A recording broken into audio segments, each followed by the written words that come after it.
how many inches of rain? Yes, we actually saw 10.5 inches of rain just in the last 24 hours.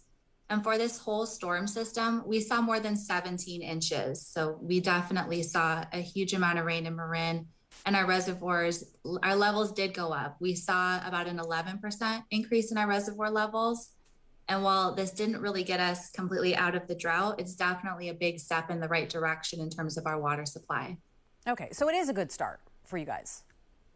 Definitely. Definitely. This time of year, we usually have about 65 to 70% capacity in our reservoirs. We went from 32% up to 43% just from this one storm. So it definitely made a positive impact for us. Yeah, I mean, that definitely sounds encouraging. But rainfall totals, how does it work for people at home? Because it's not, okay, we got 4 inches of rain and the levels go up 4 inches. That's right. So the water in Marin, it predominantly comes from the Mount Tamalpais watershed.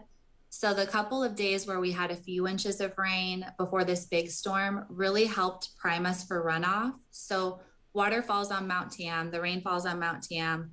Much of it is usually absorbed into the soil. When we have these storms of a couple of inches followed by a larger rainfall event, the soil is saturated, and then the rest of that rain just becomes runoff into our reservoirs. So it was a really great storm for us, having those couple of inches to really soak into the soil. And then the rest of that rainfall went into our reservoirs, and that's where we really saw those levels rising. Well, that's interesting to know that it's nice to have almost like a primer, couple days, Yeah. to get the soil going so you can get all of that runoff. So how dire is the situation? Because we had 2 really dry years. So how much more rain do we need here? That's right. So this storm, it brought us up to 43%. We would need, a handful more storms like this with this amount of rainfall to really bring us back up to just average. So we wouldn't see, 100% capacity. We would need a couple more storms to really get there. The drought is far from over, and we really need people to continue to conserve water. So we need people to turn off their irrigation systems. We really need people to focus on those good habits that they built during the drought and to continue that good work. We'd love to see throughout the winter a couple of days of storms, a couple of day break, a couple more storms. We'd really like that cadence of rain to come through the watershed and into our reservoirs. But as we've seen, we really just can't predict what that looks like. We had these 2 very dry years, and this rainfall in October is actually really out of the ordinary for us. It is actually the most rainfall that we have had in October since 1890. In 1890, we had 26 inches in October, so there's still some time to meet or beat that record. But this is pretty unusual for us in terms of the volume of rainfall. Yeah, certainly. Besides the runoff, any other ways to capture and save the stormwater? Yes, so we have a number of rebates available for folks. There's rain barrels that you can install that will capture that rainwater coming off of your roof, and then you can use it again on your irrigation outside. So watering your trees, your plants, vegetable gardens, you can use that rainwater again with one of our rain barrels. Folks can do all of those water saving tips that we have been talking about during the drought. You can use a bucket in your shower and then take that outside. The biggest water savings will be found outdoors. So any way that you can use water from indoors, again, outdoors, we really recommend. But just using all of those good habits that we've established during this drought will really help to keep the demand for water down, which keeps the waters in our reservoirs and allows those reservoir levels to continue to rise when we see this continued rainfall. Do Marin residents seem to be pretty responsive to the conservation efforts? Are they doing their part? Yes, so I would say that we have ramped up our conservation efforts very quickly. We've gotten to about 31% conservation, and we have a goal of 40. So we're approaching it, but we haven't seen that 40% mark been hit yet. Okay. And again, you said October. We haven't seen rain like this in a long time. So feeling a little optimistic that we can get out of this drought? We hope so. I would say it's a step in the right direction, but as we've seen those 2 dry years and then this big storm, it's pretty unpredictable. Climate change is here and it's here now, and we really need to adapt for the long term. So whether we have this kind of rain again or we go back into that dry pattern, the conservation efforts of our customers and just across California. It really is the new way of life, and we need to continue it to respond to these big variations in weather and climate.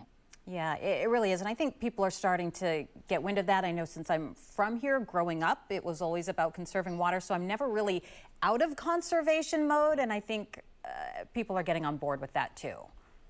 That's right. That's exactly right. And I know some customers across the area may have experienced a power outage with this storm. And we like to remind everyone, if you have an irrigation controller, if the power goes out, it's possible that it resets to factory settings, which could be something like a 3-day-a-week schedule. So go in, make sure that it is turned off, let the rain do the work for you, and keep those systems off for the remainder of the winter season. Ah, that is a good reminder. All right, Emma, thank you so much for joining us today. We appreciate you taking the time to talk with us. Thank you. Thank you for having me. All right, you take care. Now, it's likely this isn't the last storm we will see since it is just October. So up next, we're going to take a closer look at what we can do to stay safe and a song from the National Weather Service that you do not want to miss. We'll be right back. Commercial break.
It's been quite a while since we've seen a major storm, let alone a storm like this. And before we talk about what we can do to prepare for the next storm, sit back and enjoy this informational jingle from the National Weather Service. If the water is flowing at the low water crossing, turn around, turn around. Don't risk your life, don't do it. You might not make it through it. Turn around. Might take a little time to heed the warning signs and turn around, turn around, turn around, and don't drown. Okay, it's catchy, may make you smile, but it is serious. Turn around, do not drown. Joining us now is Brian Garcia, a warning coordination meteorologist for National Weather Service, San Francisco Bay Area and Monterey. Thanks for joining us, Brian. Thanks for having me. All right, so let's talk about what to do and maybe what not to do if you have to drive in a storm. Yeah, first thing, of course, is if you don't have to drive in the storm, don't. If you can postpone your travel, postpone it. That's really the key to maintaining your safety and your family's safety and your loved one's safety all around. But if you do have to drive in the storm, of course, you should have some lead time ahead of a storm accurate for it. Make sure the tires on your car are good and properly inflated for the storm. Make sure that you have new windshield wipers on. Make sure your headlights are on. The law is if your wipers are on, your headlights are on. So make sure you get your headlights on as well. So it's all about those little safety precautions ahead of the storm so you're prepared if you have to go out in a storm. Yeah, because even if you're just looking outside, it may not look too bad, but once you get out on the roadways, I will admit I wanted to get out yesterday because I was cooped up. I thought, let's go to the grocery store. And as soon as I got outside, I thought this was not the best idea. Granted, it was only a mile, but you just never know what could be out there with trees down. There was, pooling water. How can you tell if the pooling water is just too deep? Yeah, that's a good question. If you are ever questioning if water in front of you where you want to drive is too deep, the best course of action is just to not go through it, just to avoid it altogether. It's not even worth testing it because you don't know if the roadway has given way underneath that pooling water or if it's only 2 inches deep. If it's your neighborhood, you might know your neighborhood really well and maybe you've lived there a long time and you know where it floods and the typical areas and how it floods. Sure, at that point, then you can go out and examine it and check it out and you kind of get to know things. But especially if you're out in areas that you aren't familiar with during flooded times, which most of us in the Bay Area, we don't deal with a lot of floods. We don't know those areas. So it's best just to, as the song said, turn around, don't drown. Yeah, and that's a good point because I think a lot of people see water and they think, okay, worst case scenario, I'm just sort of stuck in it, but not that the roadway could actually give way beneath it. Yeah, that's right. And I think back to my own story when I lived in Houston many moons ago. I ended up driving through flooded waters and I felt my car float. And it was the strangest sensation of all time. And then you end up stuck in these waters. And if the waters are moving, that's one issue. If the waters are still, that's a whole nother issue. So the key here is to not get stuck like you're seeing in the videos that you're showing. And you can flood the engine really fast and really easy. Okay, so what happens if you do get flood water in your car? Then what? Yeah, that's a great question. The key here is to not get flood water in your car. So don't drive through flooded roads. If for some reason you end up in a flooded area and the water isn't moving, even if it's not moving, that you can discern, it could still be moving just due to the slope of the road. So you may feel some drifting off to the side of the road. At that point, it's like you don't even fight it. And if you know you're going to come to a stationary rest someplace, that's where you take it, you end up in the flooded water, you call for help. If you can get some bystanders to call for help for you, if you don't have a phone on you, get some help out there and just wait for help to arrive and help you out of that situation. If you can safely evacuate out of your car, then go for it. But for the most part, inevitably these things happen in the middle of the night. And so you can't tell how deep the water is, even where you're going to be walking to. So it's best just to stay in your car and wait for somebody to come over and help you. Okay, fast answer. We're running out of time. What do you do if you're hydroplaning besides don't panic?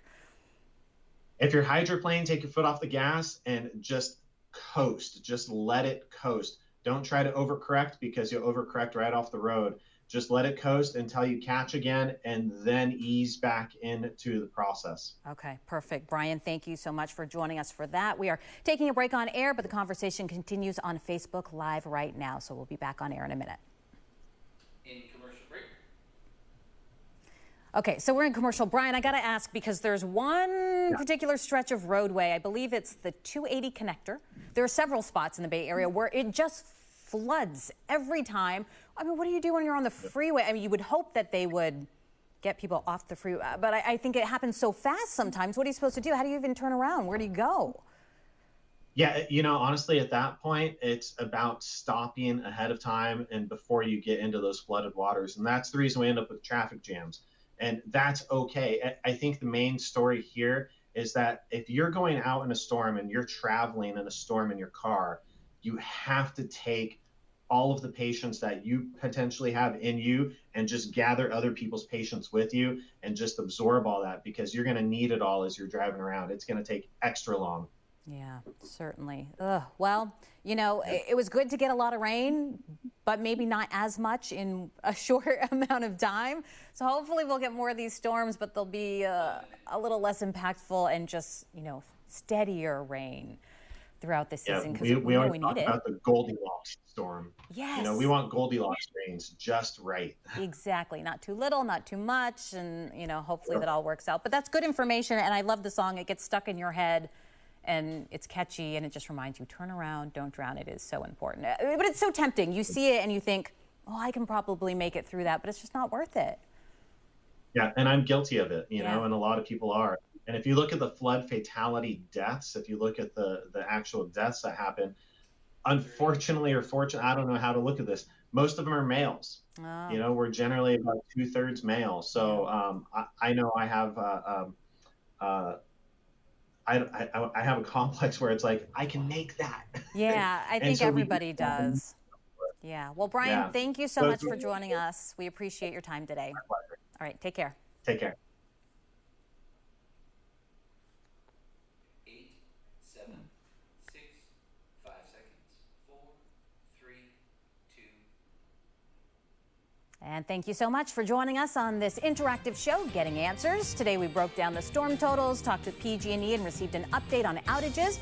We got the latest reservoir levels, and we learned what not to do in a storm. Turn around, don't drown. Covered it all. We'll have much more at 4. World News Tonight is next.